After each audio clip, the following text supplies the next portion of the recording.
Monsieur le Président, et merci aux trois intervenants ce matin pour ce débat a priori très technique, mais qui en réalité est très sensible et recouvre beaucoup de réalités qui font débat au sein de notre commission. Alors moi, j'aurais souhaité peut-être plus particulièrement que Madame Lafitau puisse développer un peu l'initiative qui a été prise par les États du Sahel. Vous en avez parlé, nous en avons parlé. Le Mali, le Burkina Faso et le Niger qui en septembre 23 ont créé cette alliance des États du Sahel et qui ont mis à leur tête une junte militaire qui manifeste je dirais, de manière très virulente, c'est vrai, un sentiment anti-français, mais nous avons déjà beaucoup discuté de ce contexte. Ils ont annoncé leur départ du CEDEAO en janvier 2024 et cette initiative impliquerait aussi le départ de l'UOMOA.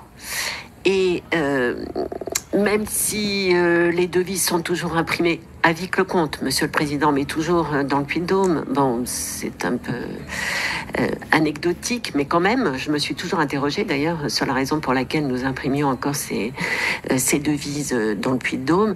Bon, la tutelle de la France, c'est quand même, je dirais, considérablement, je crois qu'elle n'existe plus. Et d'ailleurs, c'est ce qui a nécessité cette loi que nous avons voté en 2020. Alors très concrètement, et ma collègue Mireille Clapeau a rappelé les propos de Stéphane Séjourné, c'est à l'Afrique de se déterminer. L'Afrique est souveraine s'agissant de cet avenir monétaire en particulier.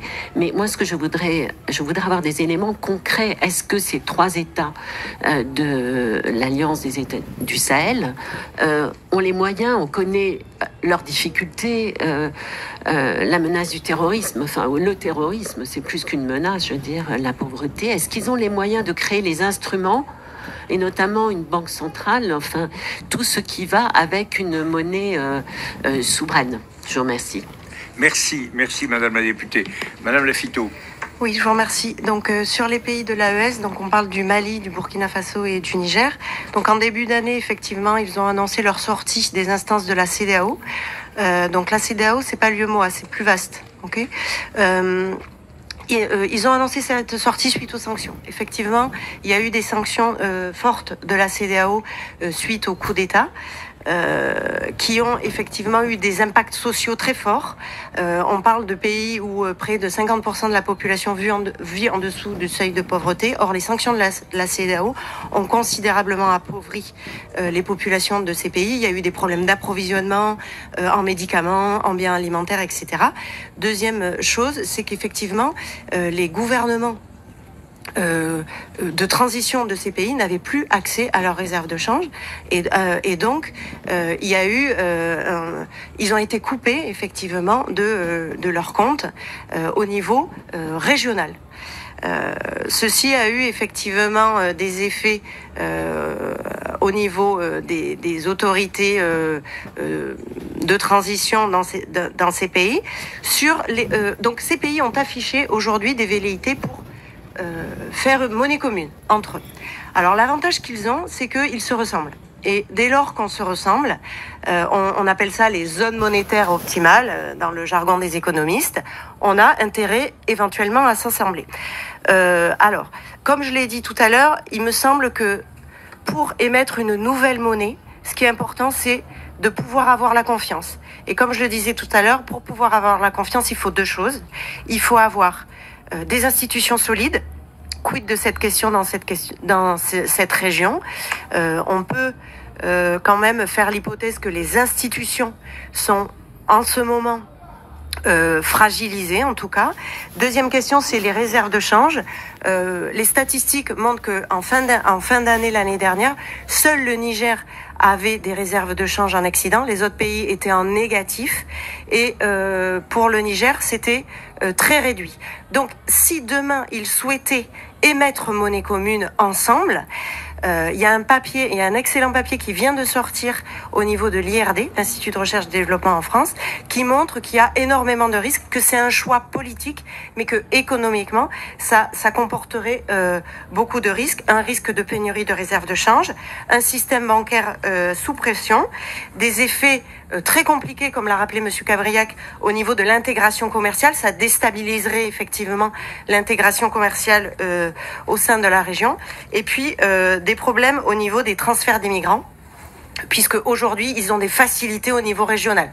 Donc cette étude montre qu'il y aurait très certainement un coût majeur économique pour ces trois pays s'ils décidaient demain de faire monnaie commune. Je vous remercie. C'est le symbole d'un passé qui ne passe pas. Voilà. Bon, et donc il faut agir en fonction de ça. Et il faut d'abord reconnaître la légitime aspiration des pays à vivre en souveraineté, quand même. Et la souveraineté monétaire en fait partie, bien évidemment. Et moi, je veux le redire, et en particulier aux collègues qui ont exprimé des sensibilités largement différentes sur ce point-là. Alors, moi, je voudrais avoir votre sentiment sur, d'abord, la possibilité, la viabilité de l'éco.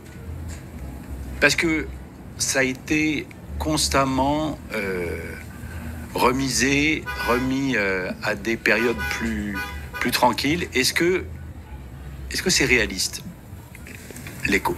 Et vous avez commencé à esquisser des scénarios. Et dernière chose, quelles sont aujourd'hui les stratégies de la Chine et de la Russie vis-à-vis de cette question de la souveraineté monétaire? Quelques clarifications. Tout se passe comme si il y avait une forme de péril dans le fait de sortir éventuellement du franc CFA. Regardons juste un peu l'histoire.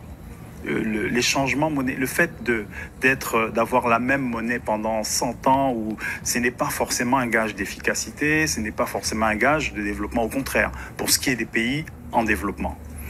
Il y a 14 pays en Afrique qui utilisent le franc CFA, sur 55 quand même. Ça veut dire que les autres, le ciel ne leur tombe pas sur la tête tous les jours. Donc, il y a aussi ça c'est les imaginaires du franc CFA qui ont créé une peur autour de la sortie du franc CFA. Voilà. Le deuxième élément qui me semble extrêmement important, surtout pour les pays en développement, c'est ce qu'on appelle les effets d'apprentissage. Oui, il peut y avoir des secousses, mais c'est avec ces secousses que les pays sont amenés à apprendre la gestion, comment soutenir son taux de change, etc., et comment ils vont être amenés peut-être un peu plus à diversifier leurs économies pour pouvoir ne pas trop dépendre d'une matière première, etc. Donc je pense que raisonner il ne s'agit pas de raisonner sur le franc CFA. C'est pour ça le thème m'a beaucoup plu, le devenir du français. Le devenir, ce n'est pas l'avenir.